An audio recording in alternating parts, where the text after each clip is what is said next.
My name is Alexandra Mitchell, but everyone calls me Alex.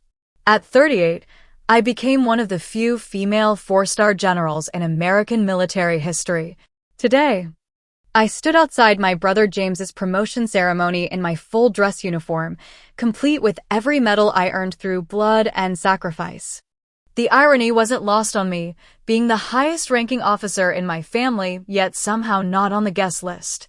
20 years of service, 4 stars, and 2 combat tours. Yet I couldn't get past the registration table. Before I continue this story, let me know where you're watching from in the comments, hit that like button, and subscribe to follow more stories about standing your ground when others try to erase you. Growing up in a military household in Virginia shaped both James and me from our earliest days. Our father, Colonel William Mitchell, ran our home with the precision and discipline of the units he commanded. Every morning began with inspection, beds made with hospital corners, shoes polished to mirror shine, and rooms organized with military efficiency. While some might consider this upbringing harsh, it instilled in us values that would serve us throughout our lives. Discipline, attention to detail, and unwavering commitment.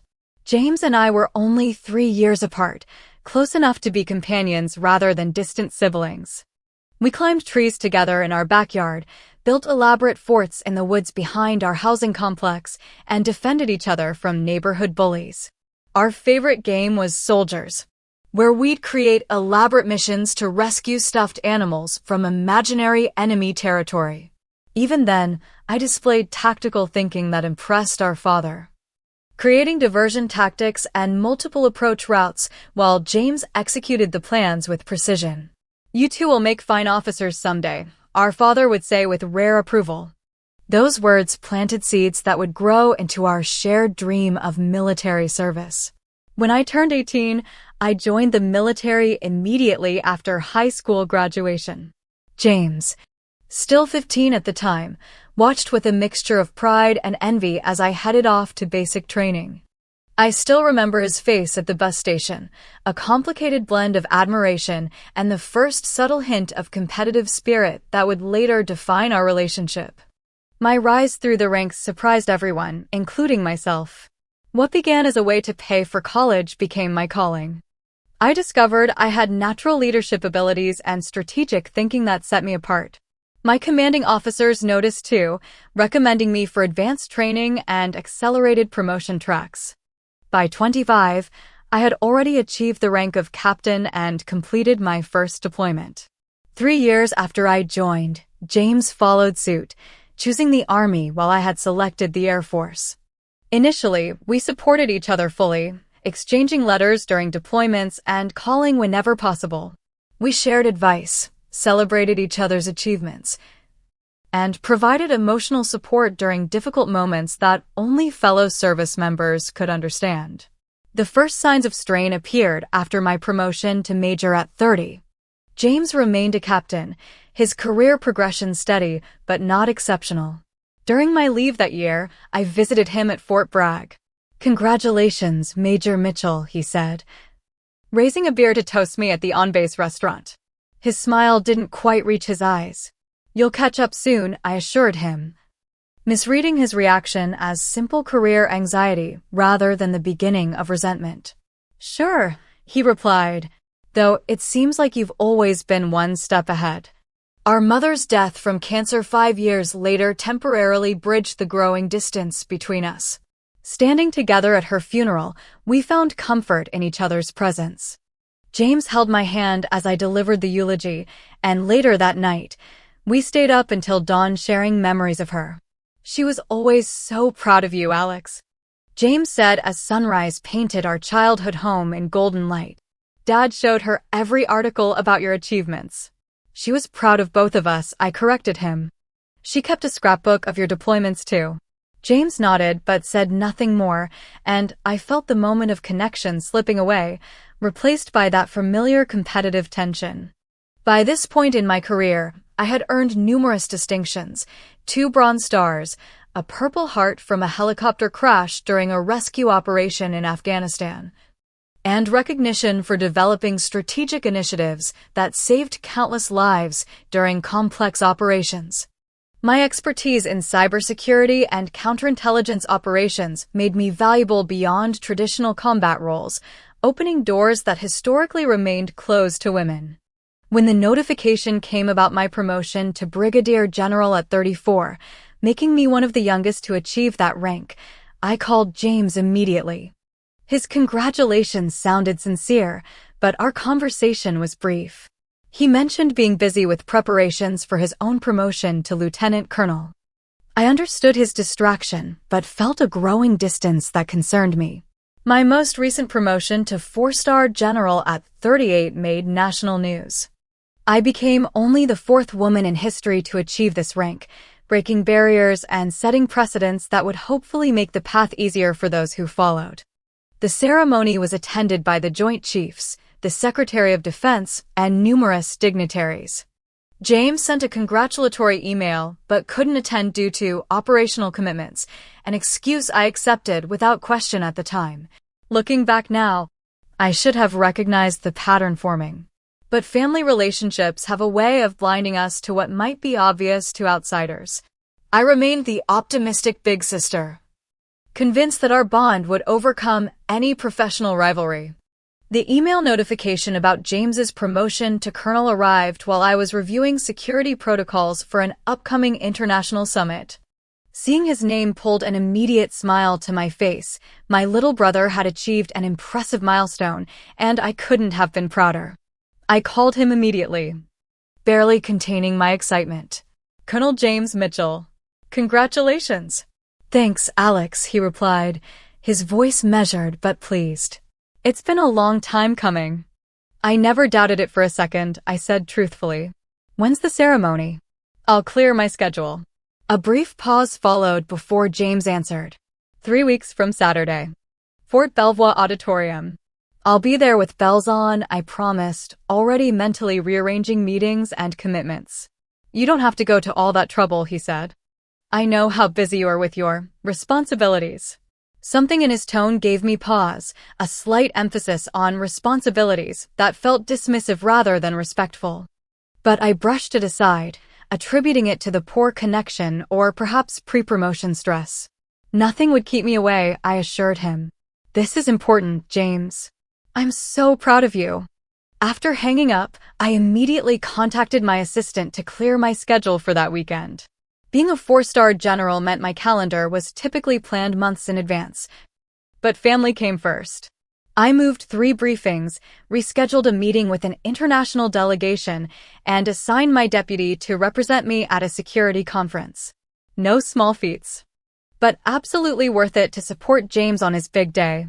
The weeks before the ceremony were filled with careful preparation. I had my dress uniform meticulously pressed and inspected, ensuring every detail was perfect. My aide, Lieutenant Samantha Rogers, helped me polish my medals and insignia until they gleamed.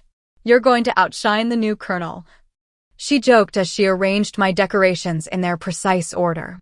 "That's not the goal," I replied with a smile. "This day is all about my brother." As I prepared, memories of previous ceremonies flooded back. I remembered James attending my promotion to captain, bringing me a small silver compass engraved with our family motto, "True North never wavers." I still kept it on my desk as a reminder of our shared values and heritage. When he made major, I gave him a vintage fountain pen that had belonged to our grandfather, also a military man. These traditions mattered to us, symbols of our family's legacy of service. 2 weeks before the ceremony, I visited a specialized military memorabilia shop in Arlington to find the perfect gift. After an hour of consideration, I selected a handcrafted shadow box for his medals with a custom engraving, "Colonel James Mitchell, continuing the legacy of honor." It felt right, acknowledging both his achievement and our shared history. The evening before my planned departure, my father called. At 72, he remained sharp and perceptive, his military bearing evident even through the phone.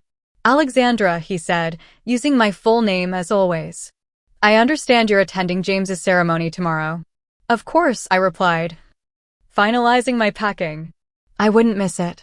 A weighted silence followed before he continued. I'm concerned about the dynamics between you two. James has changed since your last promotion. There's a bitterness there I don't fully understand. Dad, we're adults now, I assured him. Whatever competitive feelings existed when we were younger are long gone. This is a celebration. I hope you're right, he said, his tone suggesting he believed otherwise. Just prepare yourself for anything. I dismissed his concerns, convinced that our sibling bond would transcend any professional jealousy.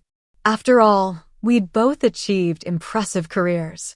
There was enough success for both Mitchell children. That night, I sat on my balcony overlooking the Potomac, reflecting on our journey.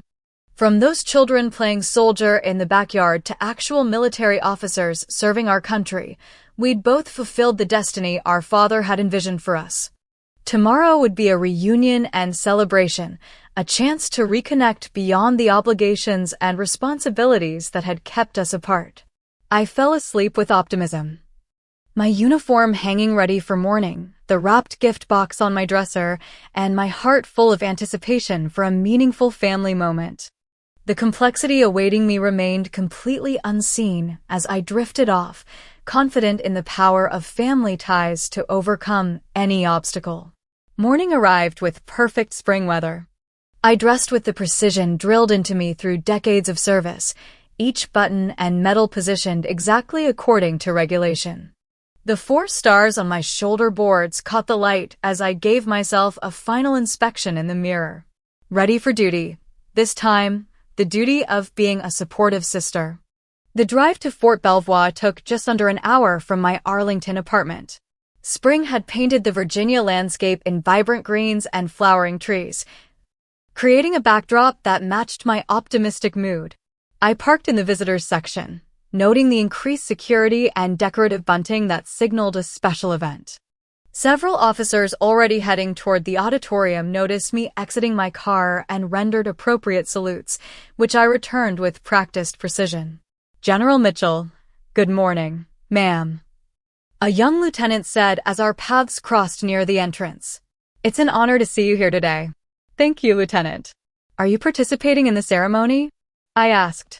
Yes, ma'am. I serve under Colonel Mitchell in tactical operations. He's an excellent commander.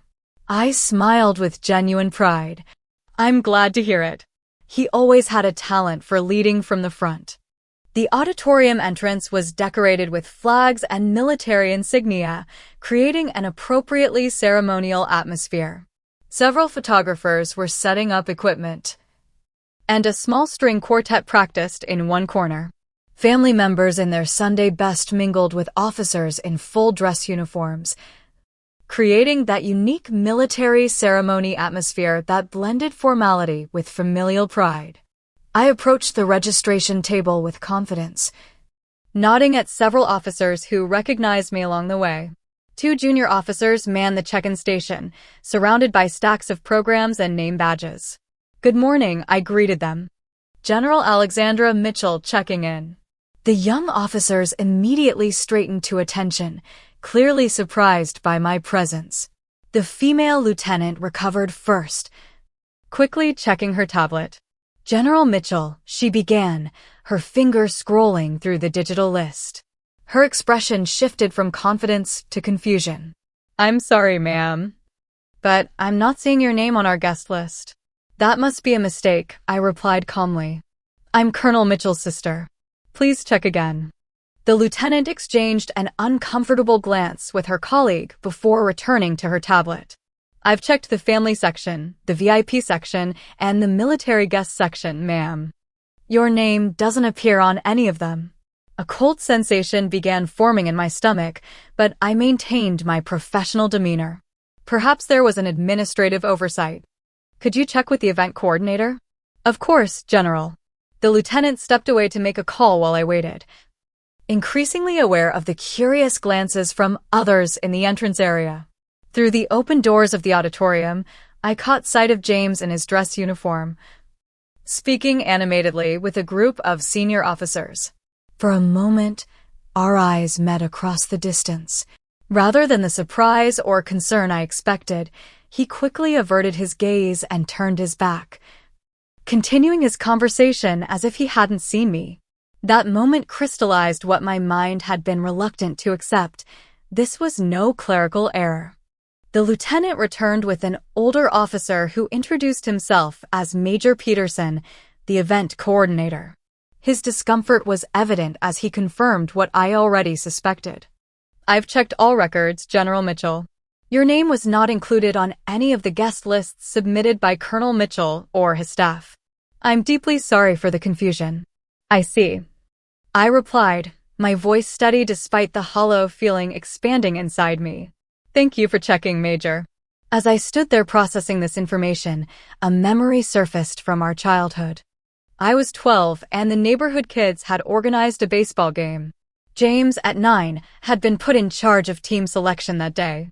When I arrived at the field, ready to play, he pretended not to see me, choosing everyone else until no spots remained. When I confronted him later, he shrugged and said, "You always get picked for everything." I wanted to be in charge this time.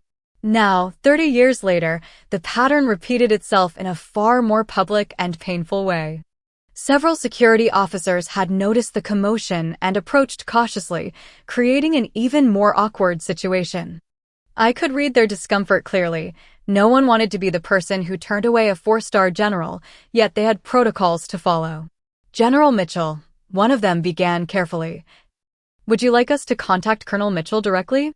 I glanced again toward the auditorium where James continued mingling, still pointedly avoiding looking in my direction. Making a scene would embarrass us both and overshadow what should be a special day, regardless of his actions toward me. The professional soldier in me recognized when a tactical retreat was the better option. "That won't be necessary," I replied with dignity. "Please carry on with the ceremony as planned." I stepped aside, allowing other guests to approach the registration table while I walked toward a quiet alcove to collect my thoughts. The gift box felt suddenly heavy in my hands, a symbol of a relationship I had clearly misunderstood. Finding a bench in a garden area outside the building, I sat down and pulled out my phone. After a moment's hesitation, I called Eleanor Reynolds, my fellow general and closest friend since our academy days. "Elle, it's Alex," I said when she answered. "You won't believe what just happened." As I recounted the situation, her initial shock gave way to calculated anger. "This isn't just about sibling rivalry, Alex. This is an intentional slight to a superior officer. It has professional implications beyond your family dynamics." "I know," I replied, watching more guests arrive for the ceremony that was scheduled to begin in 20 minutes. "The question is, what do I do now? What would you tell a junior officer who came to you with this situation?" Eleanor challenged. The answer formed in my mind immediately. I would tell them that respect is earned through actions, that dignity doesn't mean accepting disrespect, and that sometimes leadership requires making difficult stands. "I need to think about this carefully," I told Eleanor. "But I'm not simply walking away." "Good," she replied firmly. "Because that's not the Alexandra Mitchell I know." As I ended the call, my resolve began to crystallize. This wasn't just about a family slight anymore. This was about principles that define my entire career and life. The walk to my car felt longer than it should have. Each step weighted with emotions I rarely allowed myself to feel. Military training teaches you to compartmentalize, to process emotions later when the mission is complete. But what was my mission now? As I reached my vehicle, memories cascaded through my mind, moments when I'd put family first despite career consequences. The time I'd flown 17 hours straight from a classified location in Asia to attend James's graduation from Special Forces training. The recommendation letter I'd written that helped him secure his first command position, leveraging my reputation despite warnings about nepotism concerns. The countless times I'd defended him in conversations with senior officers who questioned whether he'd earned his achievements on merit or through family connections. I sat in my car without starting the engine, staring at the Fort Belvoir auditorium in the distance. The American flag fluttered above it, a reminder of what this was really about, not just family, but values, integrity, honor, respect. My phone rang, displaying my father's number. I answered, steeling myself. Alexandra, he said, his voice tight with controlled anger. I'm in the auditorium. Where are you? Apparently, I wasn't invited, I replied, maintaining a calm I didn't feel. My name wasn't on any guest list. A long silence followed, then a heavy sigh. I was afraid of something like this. James has been different lately. He's fallen in with a particular group of officers, old guard types who aren't pleased with some of your modernization initiatives. This revelation added another dimension to the situation. My recent work had focused on structural reforms within the military, particularly expanding opportunities for women and minorities in combat and leadership roles. These changes had met resistance from traditionalists who viewed them as politically motivated rather than merit-based improvements. Are you saying this is both personal and political? I asked, connecting dots I hadn't previously considered. I believe so, my father confirmed. General Harrington is here, seated in the front row. He's been quite vocal about opposing your integrated combat unit proposal. General Walter Harrington, a 3-star known for his behind-the-scenes political maneuvering and stubborn resistance to change. Suddenly, James's actions took on a more calculated aspect. I see, I said, anger and hurt crystallizing into something more focused. Thank you for letting me know. What will you do? He asked, knowing me well enough to recognize the shift in my tone. I'm still deciding, I answered truthfully. But I won't simply disappear. After ending the call, I sat quietly for 5 full minutes, weighing options and consequences with the strategic analysis that had earned me my stars. This moment demanded a response, but it needed to be measured, purposeful, and appropriate to both my rank and the situation. I started the car and drove a short distance to a coffee shop off base. Once seated in a quiet corner, I made several calls in quick succession. First, to my aide, Lieutenant Rogers.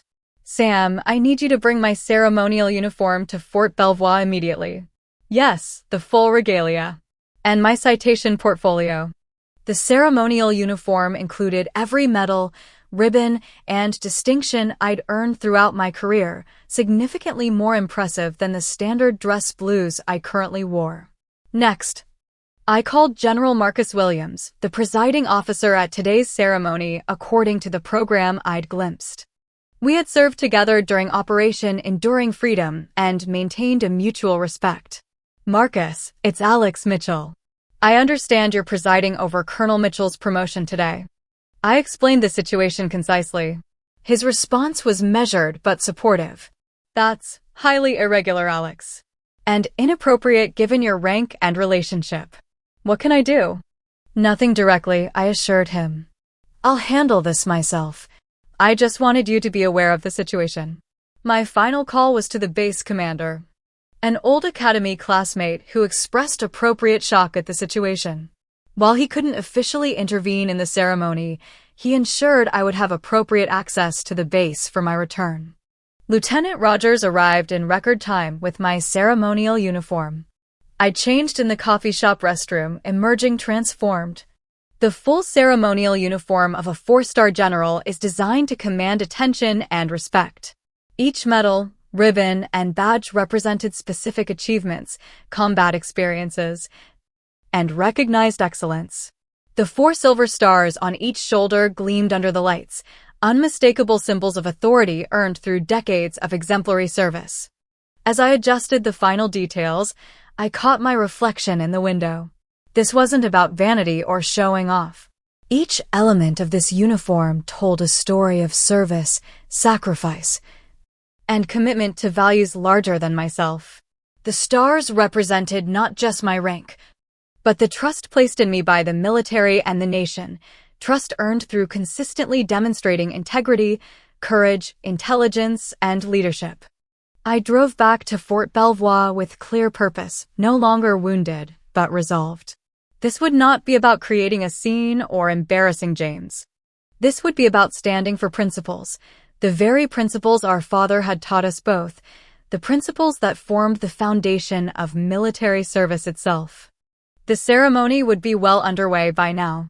My timing needed to be precise, assertive without being disruptive, making a point without undermining the ceremonial importance of the event. As I approached the base gate, I mentally prepared for what would come next. This wasn't just about a sister excluded from a brother's celebration anymore. This was about accountability, respect, and the standards we uphold, especially when it's difficult. Sometimes leadership means having uncomfortable conversations. Sometimes it means showing up when others would prefer you didn't. And sometimes it means wearing your stars not as a threat, but as a reminder of what they truly represent. My return to Fort Belvoir created an immediate ripple effect. The security guards at the gate snapped to attention when they recognized my vehicle, their expressions shifting from routine vigilance to alert respect when they saw the 4 stars on my epaulets. I provided my identification and explained my purpose calmly. "General Mitchell," the senior guard said, saluting crisply. "We've been notified of your arrival. Please proceed to the officer's entrance at the west side of the auditorium." The base commander had clearly made arrangements, ensuring no repeat of the earlier rejection. I nodded my acknowledgement and drove through, navigating toward the designated area where a young corporal waited to direct me to a reserved parking space. As I stepped from my vehicle, the full impact of my ceremonial uniform became evident. Unlike the standard dress blues I'd worn earlier, this uniform displayed the complete array of my service history. 2 rows of medals crossed my chest, including the Distinguished Service Medal, Silver Star, Legion of Merit, and Purple Heart. Campaign ribbons from Afghanistan, Iraq, and other operations created a colorful tapestry of service. The 4 silver stars on each shoulder caught the sunlight, unmistakable symbols of my rank and authority. Each step toward the auditorium felt measured and purposeful. Several junior officers outside the building rendered salutes, their eyes widening at the unexpected presence of a 4-star general. I returned each salute precisely, maintaining the dignified bearing that 2 decades of service had ingrained in me. Through my military contacts, I'd learned the ceremony schedule. The formal promotion would be followed by a speech from James, then congratulatory remarks from senior officers. I timed my entrance for the transition period between the official promotion and the speeches, a moment that would make my presence known without disrupting the ceremonial aspects. The corporal escorted me to a side entrance where a major waited, clearly having been informed of my arrival. He saluted and opened the door without question, allowing me to slip into the back of the auditorium as applause signaled the completion of the formal promotion portion of the ceremony. The room was filled to capacity, with approximately 300 attendees seated in neat rows facing the stage. James stood at the podium, newly adorned with his colonel's eagles, beginning his acceptance speech. General Williams sat to one side with several other senior officers, while my father occupied a front row seat among the family section. My entrance did not go unnoticed. Like a wave, awareness of my presence spread through the room. Heads turned, whispers erupted, and a palpable shift in energy rippled from the back rows forward. James faltered mid-sentence as the disturbance reached the stage, his eyes finding mine across the distance. I maintained perfect composure, acknowledging the attention with a slight nod, but making no move to disrupt the proceedings. Instead, I proceeded down the center aisle with measured steps, my aide following 2 paces behind. When a junior officer hurriedly vacated a front row seat, I took it graciously, sitting directly in James's line of sight. For several seconds, James seemed unable to continue, the significance of my appearance clearly registering in his expression. To his credit, he recovered quickly and resumed his speech, though his delivery became notably more rigid. As I assumed this new responsibility, he continued, voice slightly tighter than before. I recognize the importance of honoring the traditions and structures that have made our military the greatest fighting force in the world. The subtext wasn't lost on me, a subtle dig at the modernization initiatives I championed. But I maintained my composed expression, listening respectfully as he finished his remarks. When James concluded, General Williams approached the podium for the closing comments. He paused, surveying the audience before speaking.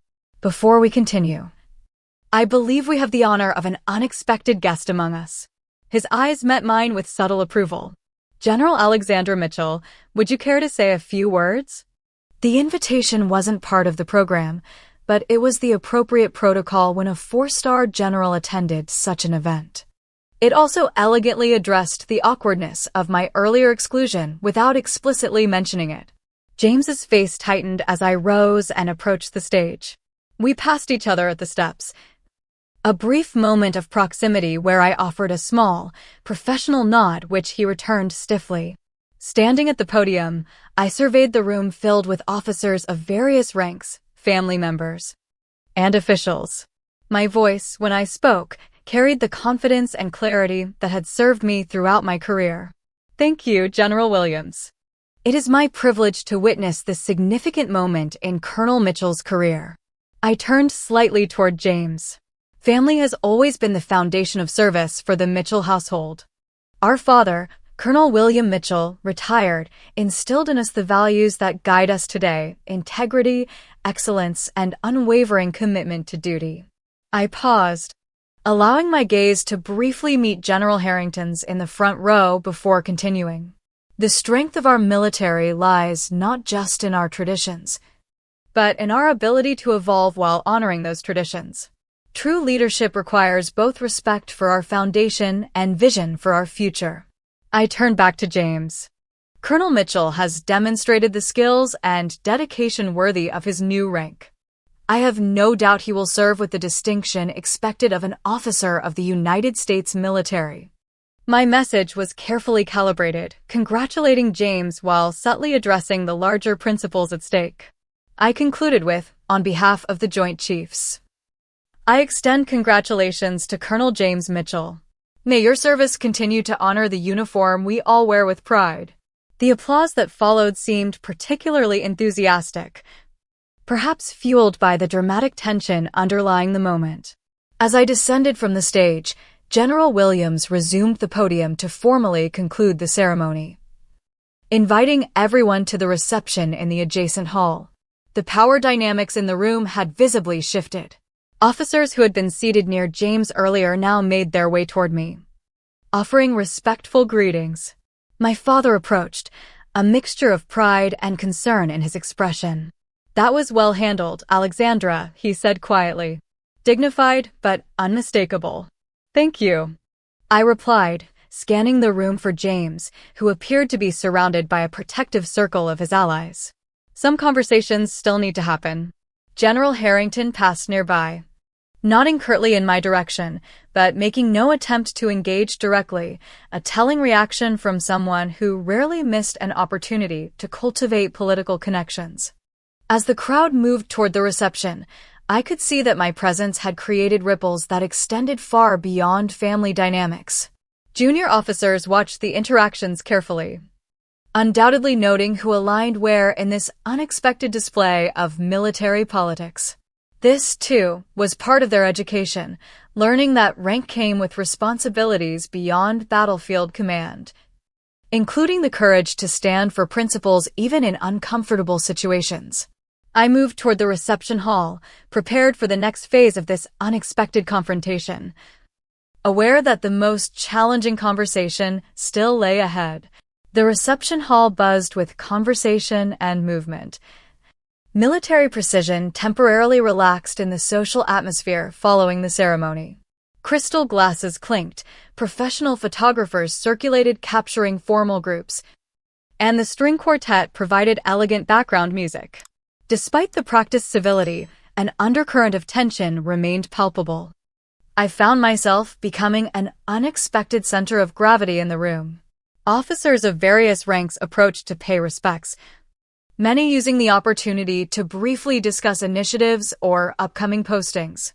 Each conversation reinforced what my appearance had accomplished, reminding everyone present of the chain of command and proper military protocol that had been momentarily forgotten in James's planning. General Mitchell, your cybersecurity framework has revolutionized our approach in European operations, a lieutenant colonel told me, clearly eager to establish a connection. Thank you, Colonel. I'm pleased it's proving effective in the field, I replied, maintaining the professional, approachable demeanor that had served me well with subordinates. From across the room, I observed James carefully. He moved between groups, accepting congratulations and engaging in conversation, but his body language revealed his awareness of my presence. He strategically positioned himself to avoid direct contact, maintaining maximum distance between us as he circulated. Our father approached, champagne glass in hand, his expression suggesting he'd had enough of the situation. "This has gone on long enough," he said quietly. "You two need to speak privately before this becomes fodder for base gossip for months to come." "I agree," I replied, but James seems determined to avoid that conversation. My father nodded toward a side door. "There's a small conference room down that hallway. I'll direct him there in 5 minutes. This needs resolution, Alexandra."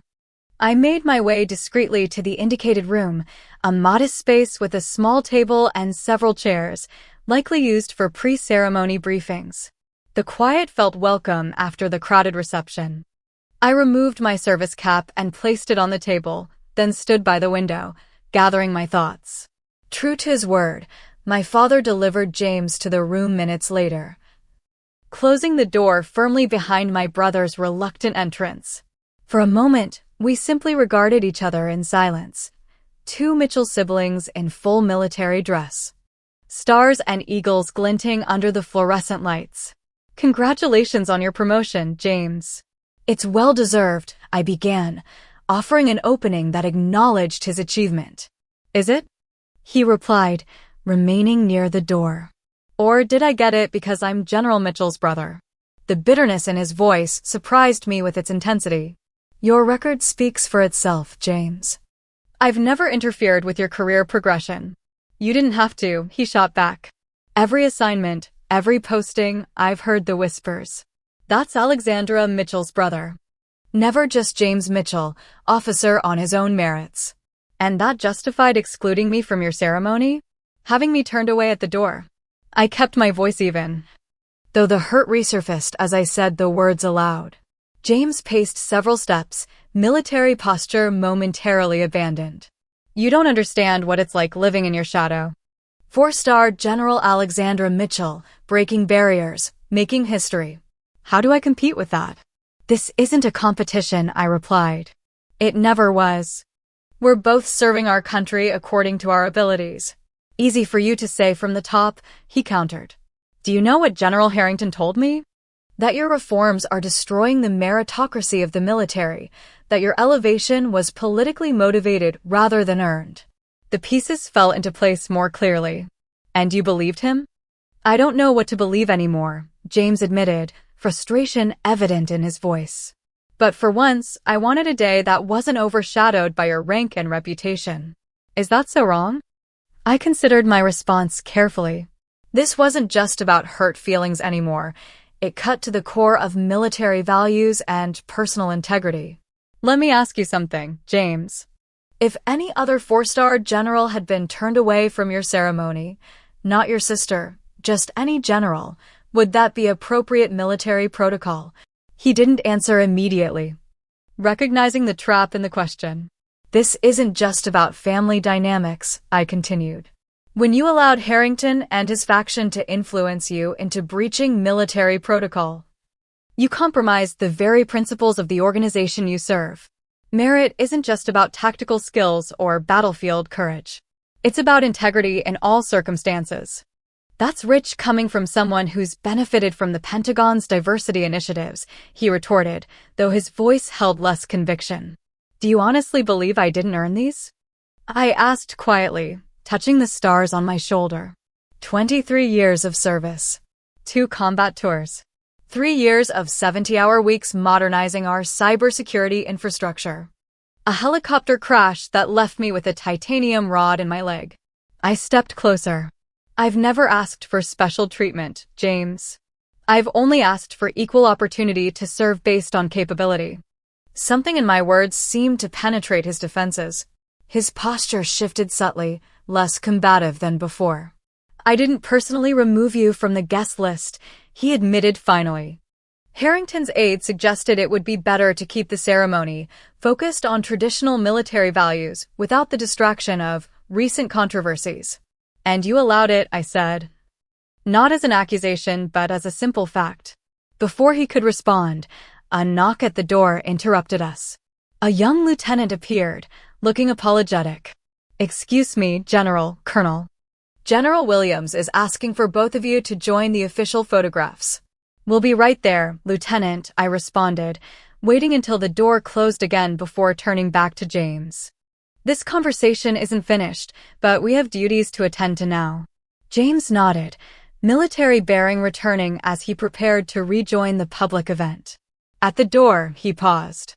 "I should have stood up to them," he said quietly. "Whatever our personal issues, you deserved better treatment as both a superior officer and my sister." It wasn't a full apology, but it was a start, an acknowledgement that principles had been compromised. We returned to the reception separately, maintaining professional composure as we rejoined the celebration. Throughout the remainder of the event, I noticed subtle shifts in the room's dynamics. Officers who had been clustering around General Harrington earlier now made efforts to engage with me as well, perhaps hedging their bets or recognizing the political winds might not blow in the direction they'd anticipated. James, too, seemed to maintain a more independent position, less obviously aligned with Harrington's circle. As the reception concluded, I exchanged brief, professional goodbyes with James and our father before departing. The drive home provided much-needed solitude to process the day's events. What had begun as a painful personal slight had evolved into something more complex, a microcosm of the larger challenges facing military culture as it evolved in the modern era. My phone rang just as I arrived home. It was General Williams. "Alexandra, I wanted to check in after today's unusual circumstances." "I appreciate the call, Marcus. Your handling of the situation was exemplary," he said. "Dignified and appropriate. It didn't go unnoticed in the right circles." "Thank you, but this was never about making a point." "Perhaps not intentionally," he replied, "but sometimes the most effective leadership statements are those we make by simply standing our ground with integrity." Several junior officers approached me afterward, quite impressed by your composure under difficult circumstances. After ending the call, I removed my ceremonial uniform carefully, returning each medal and insignia to its place in my display case. The 4 stars caught the light one final time before I closed the lid. Today had been about more than family dynamics or military politics. It had been about living the values I'd sworn to uphold, even when, especially when, it was personally difficult to do so. 1 week later, I sat in my Pentagon office reviewing security briefings when my assistant announced the arrival of a courier with a personal delivery. The sealed envelope bore James's distinctive handwriting, triggering a mixture of curiosity and apprehension. Inside was a handwritten letter, an increasingly rare form of communication in our digital age, and all the more meaningful for its deliberate formality. "Alexandra," it began. "Words cannot adequately express my regret for the events surrounding my promotion ceremony. My actions, and those I permitted through inaction, were unbecoming of an officer and unworthy of a brother. While I cannot undo the disrespect shown, I can acknowledge it was wrong and assure you it will never happen again. If you're willing, I would appreciate the opportunity to speak in person when your schedule permits." The letter continued with reflections on our shared upbringing and divergent career paths, concluding with a simple signature, "With respect and admiration, James."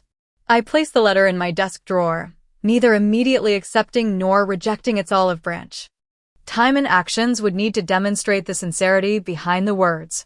Sunday dinner at our father's home 3 days later provided the first test.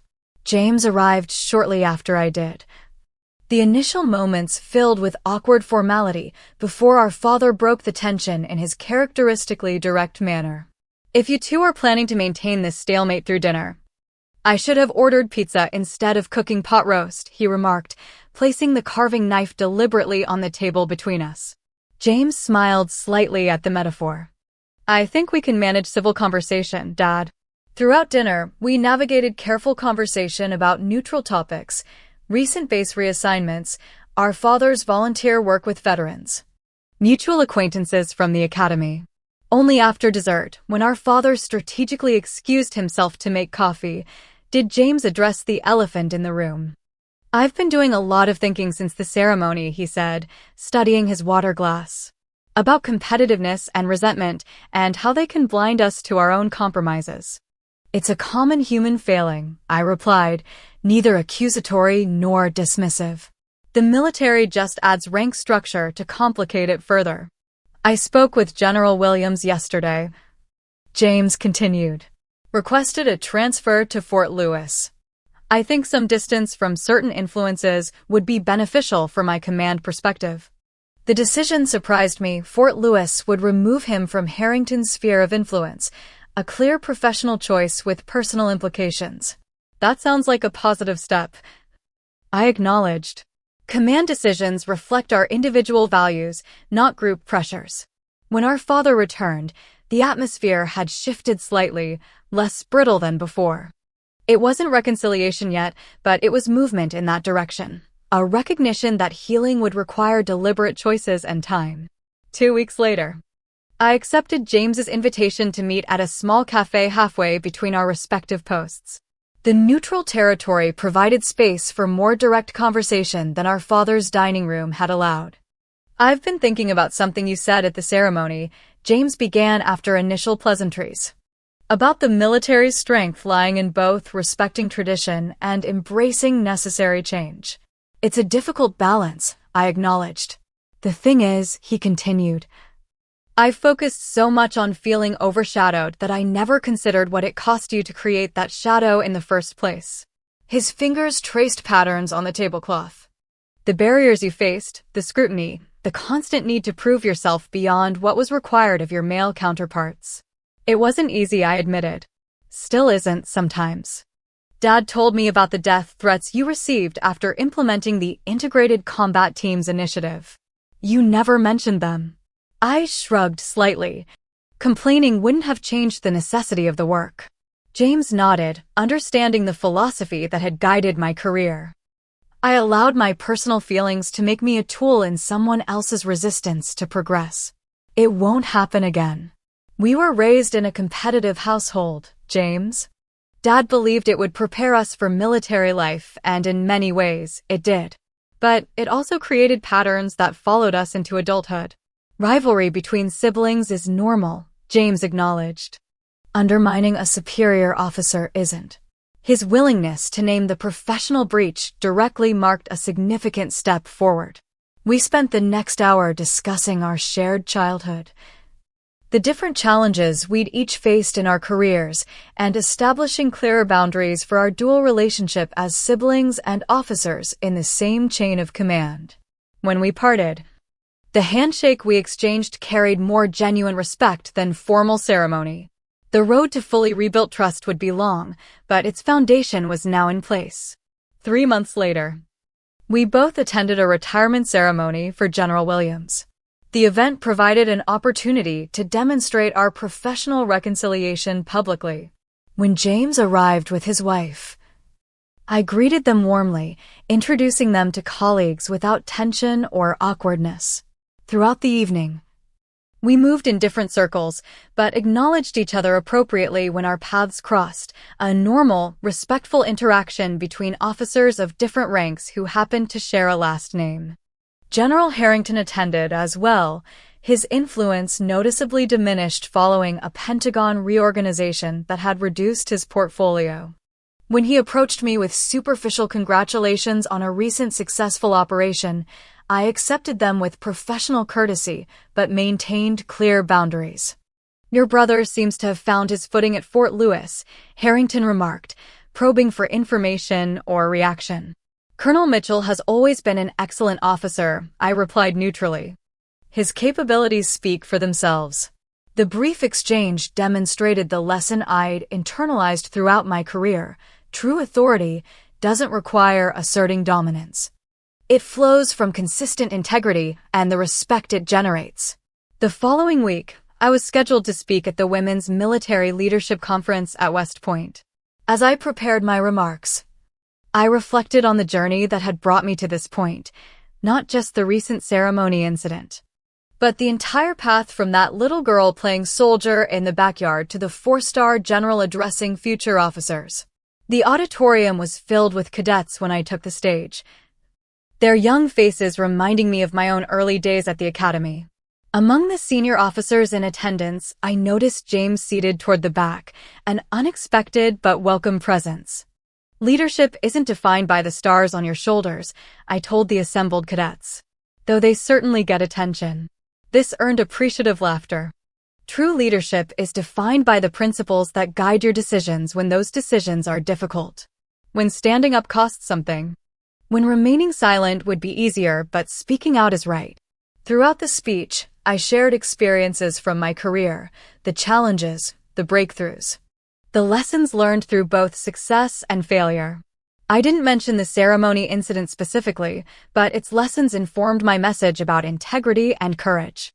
Afterward, several female cadets approached for advice and mentoring connections. As I spoke with them, I saw in their determined expressions the future of military leadership, a future that would build on tradition while continuing to evolve. James waited until the crowd thinned before approaching. "Impressive speech," he said, though I expected nothing less. "Thank you for coming. I wasn't expecting you. Thought it was important," he replied simply. "For me. And for any officers in my command who might have questions about where I stand." His presence made a statement that words alone couldn't convey, a public alignment with the principles I'd discussed rather than the resistance faction he'd previously associated with. It represented a choice to define his own leadership path rather than allowing it to be defined by rivalry or politics. As we walked out together, a photographer from the Academy paper asked to take our picture, the Mitchell siblings, both accomplished officers in their own right, standing beside James. I felt the weight of the 4 stars on my shoulders not as a burden of expectations or a symbol of competition, but as a representation of the values we both served: integrity, excellence, courage, and commitment. The journey to this moment had been neither easy nor straight. It had required confronting painful truths, standing firm for principles, and finding the balance between accountability and grace. But the lesson it reinforced was perhaps the most important one for any leader to remember. True respect cannot be demanded through rank or position. It can only be earned through consistent demonstration of character. That evening, as I prepared notes for a mentoring session with junior female officers scheduled for the following week, I considered what wisdom would be most valuable to share. The answers came easily. Be impeccable in your integrity. Stand firm when principles are at stake. Understand that leadership is about influence rather than control. And perhaps most importantly, never let others define your worth or diminish your light. The 4 stars on my uniform represented not just authority, but responsibility to the military, to the nation, and to those who would follow the path I had helped widen. That responsibility included modeling the courage to face difficult situations with dignity and the wisdom to know when standing your ground is necessary for progress. What had started as a painful exclusion had ultimately reinforced the most important leadership lesson of all: your title may get you in the door, but your character determines what you build once you're inside. So I ask you, when have you had to stand your ground in the face of disrespect or exclusion? How did you balance assertiveness with dignity? Share your experiences in the comments below, and don't forget to like, subscribe, and hit that notification bell to join our community of resilient leaders who understand that sometimes the greatest victories come not from dominating others, but from remaining true to ourselves and our principles when it matters most. Thank you for listening to my story, and remember, your worth is never determined by others' recognition, but by the integrity with which you walk your path.